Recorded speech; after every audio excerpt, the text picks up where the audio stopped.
got the nail grinder in today, and first of all, it came pre-charged, which was awesome. And what really surprised me was just how quiet it is. I mean, as far as nail grinders goes, probably the most quiet one I've seen yet. And it's also really light and maneuverable. There's no cord to get in the way there, which I think is really nice. And the bit right there, it's nice and open, so you can kind of twist it to get just the angle that you want. It's just, I mean, it's just really easy to maneuver. And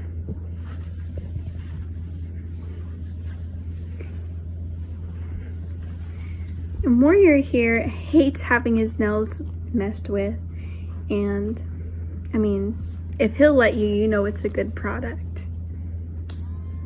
Good boy. Good job.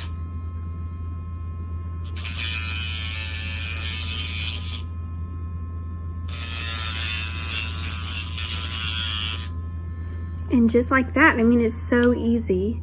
It does get a little bit dusty just because, you know, the nail dust going everywhere. But it's so easy to kind of angle back and forth and get the nice smooth end that you want.